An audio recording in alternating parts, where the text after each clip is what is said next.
Now, I always try to make every day of my life just a little bit different. I hate that Groundhog Day feeling that I've already lived this day. I had a plan for today. We were going to go down to South Jersey to see our friends Steph and Jim. Well, Karen got really sick this morning and her back is acting up, and so we decided we're going to have to skip that. So while she's resting, I got a couple little projects I wanted to work on. I want to get some clear on those little parts I made. And we're supposed to have a very windy day, so a lot of the footage I normally would shoot outside, you're going to hear the wind noise on. It's already blowing all junk into the pond. And there's nothing new with having to rearrange the whole day. It's something I've had to do pretty much for my whole life. So the first thing after I feed the fish and whatever is to get some clear on these parts.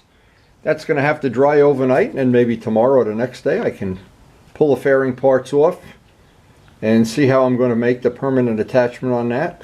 I haven't really decided yet. And that's what I like about my life right now in retirement. Every day is just a little bit different. And before this, I'd get up in the morning, and when I did work, every day was exactly the same. So I've had some of each in my lifetime. I like this better. I'm not sure if you can hear or see the wind, but the wind is really blowing. Wow. If I were a sailboater today, you'd be going across the lake pretty fast.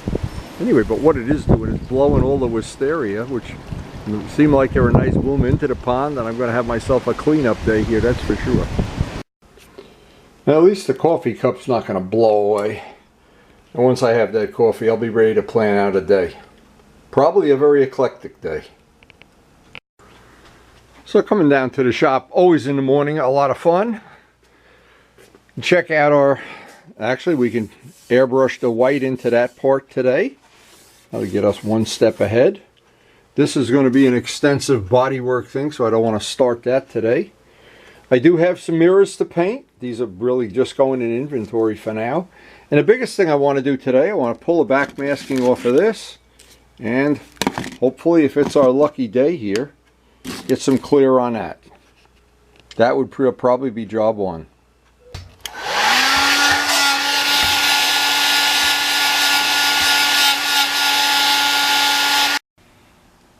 Now, this is the clear that we've used on basically the last 2 or 3 years.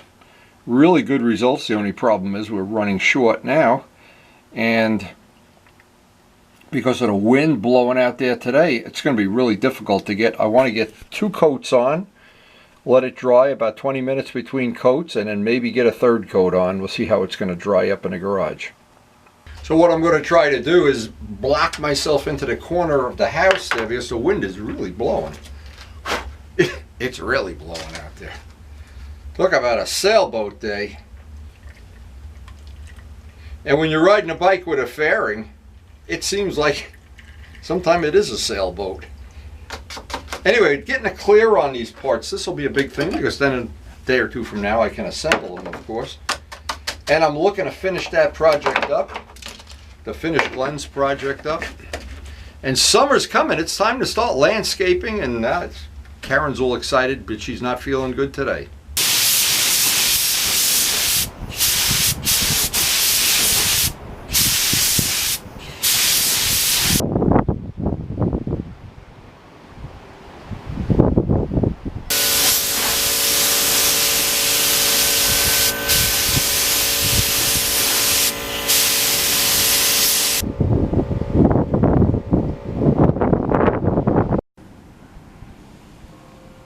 It looks like it's drying up okay between coats. I'll give that some time to dry. Meanwhile, while the first coats are drying, I'll work on Glenn's part. So once again, what we're trying to do is 2 things at the same time. What I would like to do here, I would like to backmask a 1/4 inch stripe. And this, the idea of this is already backmasked, so all I have to do is do the stripe, do the joint between the stripes, and I can airbrush in that white. And I can do that without going outside into the Hurricane Rutherford here. Boy, that wind is really blowing. So what I want to do, I want to start with having a brand new fresh roll of tape. I want these edges to be as crisp as possible. And Of course, we're going to airbrush this in. We don't have to backmask it. We saved backmasking it twice here. And by using fresh tape, you would think maybe you'd have some nice crisp lines here. And we're going to, obviously we're going to find out. Now what's going to happen, I'm going to go right up to the edge here, but then I'm going to put another piece of tape over the edge because the two tapes are going to join and I don't want to see that thin line. So let me lay the first one out here. And I'll show what I mean here. Okay, so what I'm saying is now I've got a piece of tape that's going to be the stripe that I want to have here. But now I want to lay out where this joins, there's still a pencil thin line. So I'm going to cover that line up.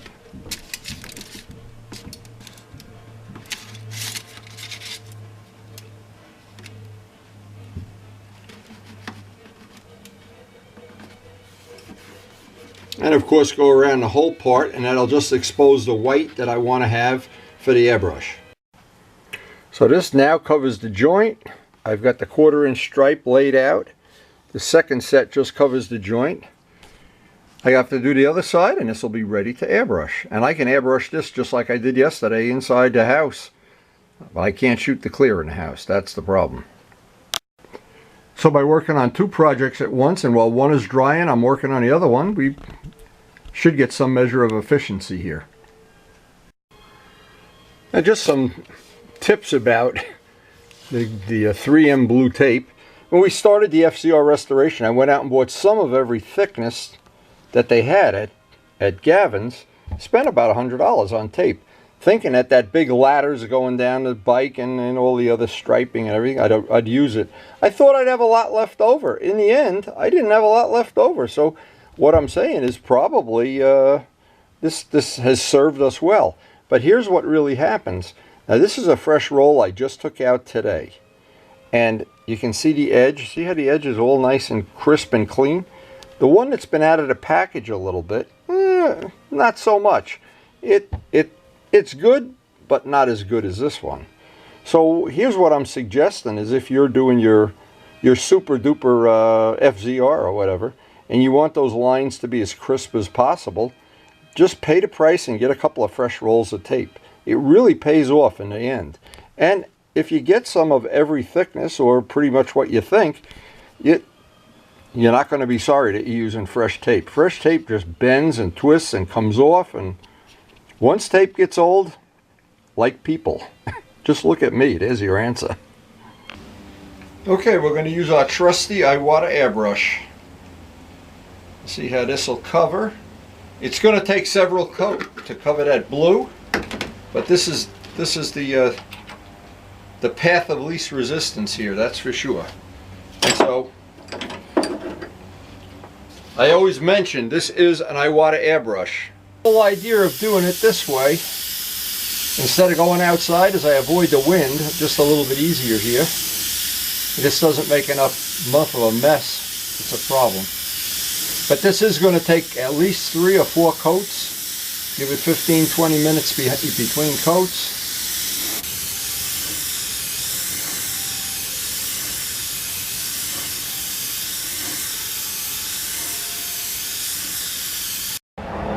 Now, even airbrushing this stuff, it's always best not to put too much paint on at once. The more you can let it dry between coats, the better.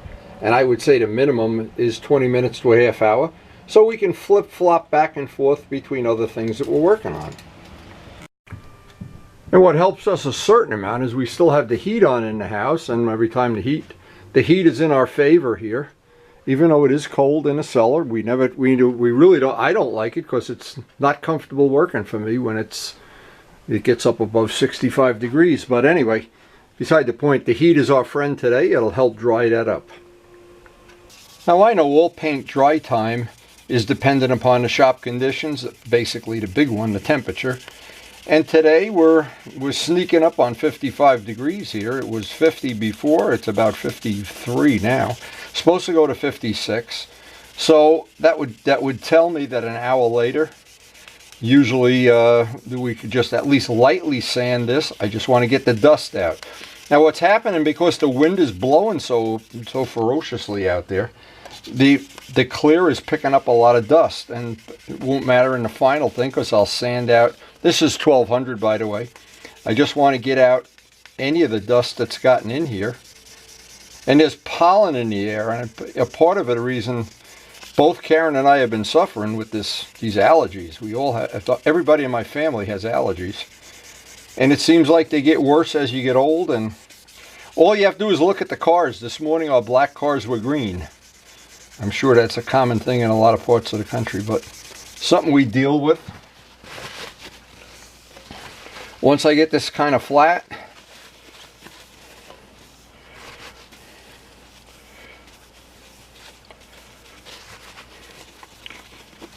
and we could put, once it's all flat, we can put the final coat of clear on.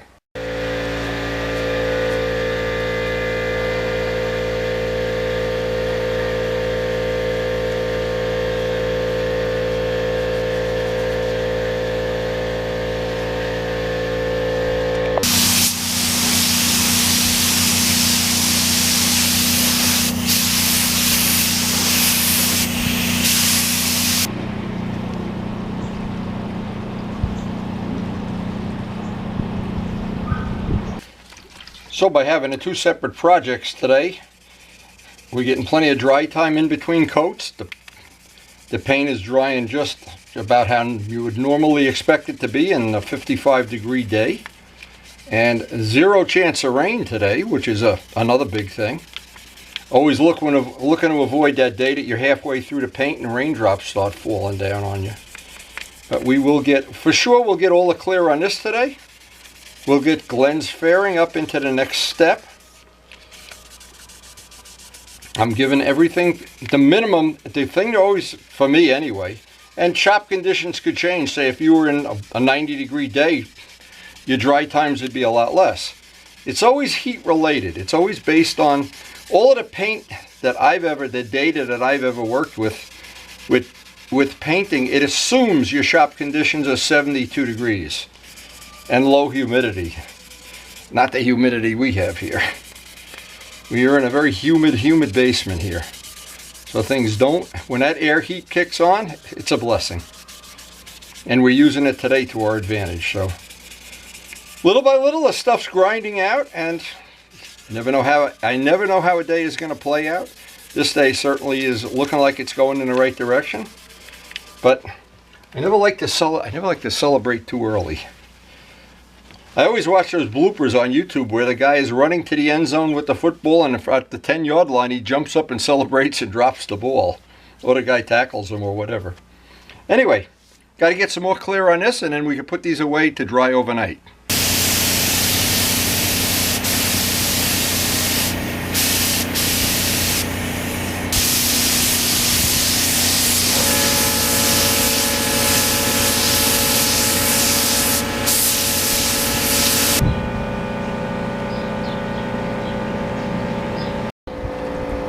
No, the only thing wrong with the whole day, it's turned out to be a beautiful day. The only thing wrong is that wind is blowing and it's making painting difficult.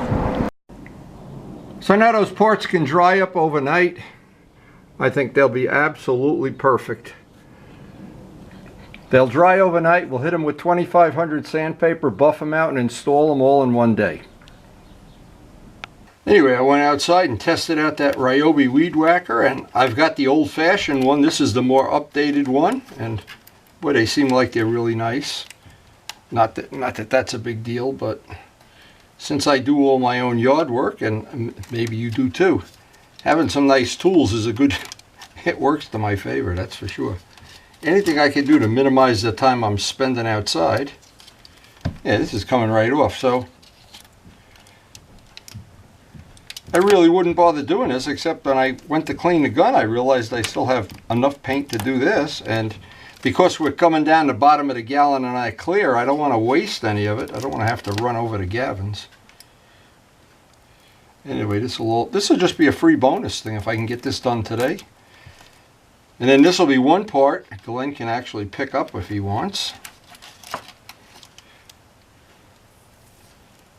Yeah, that worked out great. Yeah, see, because of the airbrush, there isn't really a giant edge there or anything. Couldn't be a lot better than that.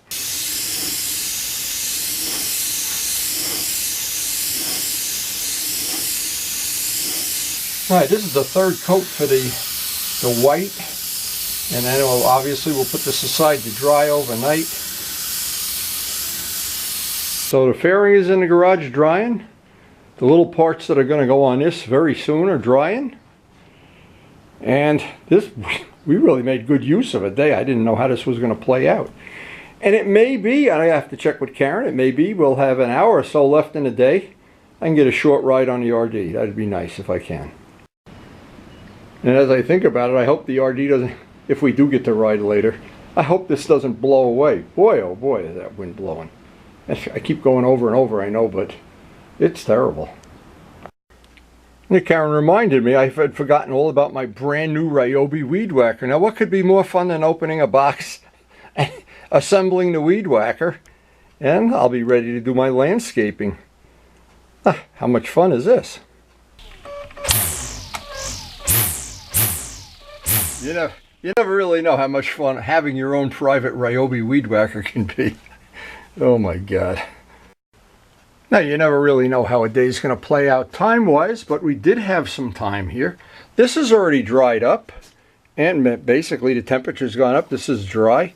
So what I'm going to do is just unback mask the stripe, and I still have a little bit of clear left in the gun. I can get a coat of clear on there. How convenient is that?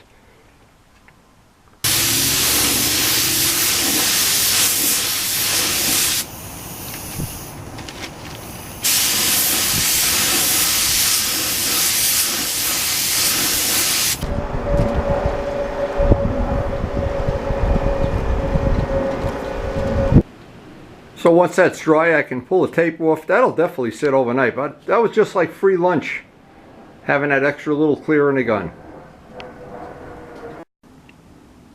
Well, we're going to take the shock adjusting tools out on the road with us and see if we've got it close. We're somehow about in the middle, but you never know. And it'll be a good thing. Well, this afternoon it's so windy we can't really take a long ride. So even a short ride, and especially on an RD, is better than no ride at all, that's for sure. Well, there's no better way to spend a free hour in your life. Actually, it's about an hour and a half. You're going to get out of Dodge.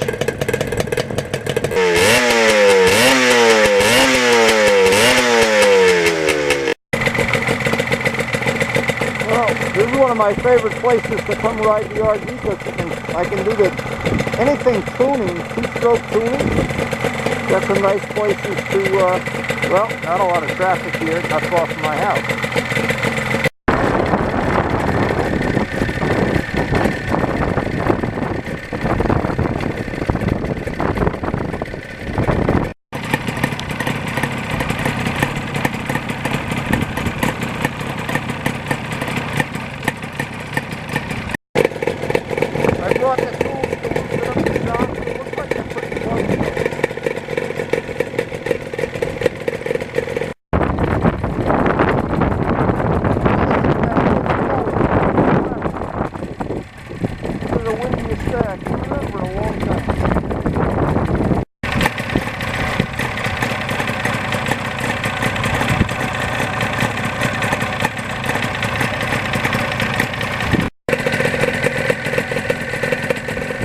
As the day is playing out, it's starting to look like it's going to rain.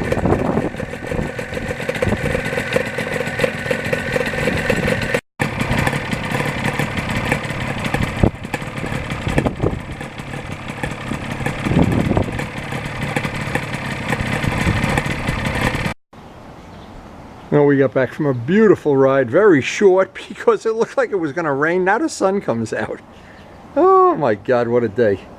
Talk about making every day different than the day before. Wow. Anyway, I do have a couple little things I wanted to do on this. And I want to just reset the idle. Now, I had replaced the carburetor springs and it was fine all day, but I want to just double check that. That's one thing I can do. And the shocks seemed real close First time I rode the bike. They seem a little stiff now. I'll back them out one turn and we'll be good to go. And Luciano, thank you for those shocks. Those are a perfect fit for an RD. They are really way better than the other ones. So after the ride, and we took the tools out on the ride with us, of course. They give you the tools. No big deal, just put them in your pocket. And of course you want to have an ink marker. In this case, I want to put a mark on the bottom. This just tells me that how many turns I've changed it. And I can loosen this, and it doesn't matter how loose I make it. And now by looking at that, where we are, or you could count the notches, I guess, but it's just easier to look, and that would be one turn. And it's easy with these, just to go 1 or 2 turns would be plenty at a time until you're happy with the whole thing. And then just to measure from the lip here to the bottom, and make with a micrometer or a caliper would even be easier, and make sure that you're not off, that you didn't lose count, or at my age you lose count all the time. Anyway, and I think just having these just a little bit softer, next time we ride, we'll leave it at that setting. And of course, take the tools with us. When we come home, we'll check that we didn't get these too much out of adjustment. Easy peasy. The shocks were $45 and they work great on the RD. So this really was one of those days to remember. I'm waiting to see how these little pieces are gonna, if they're gonna add a little touch to that. We got the shocks adjusted on this, a little more fine tuning, and got the carbs rebalanced. Super easy job. I'm looking around and I'm thinking, wow, this was a busy day, but you just can't make it up. Except for the wind blowing. The wind is unbelievable. Anyway, I am really looking forward to seeing how these work out. And if they don't, we'll just take them off. Anyway, hope you enjoyed the video, and thanks for watching.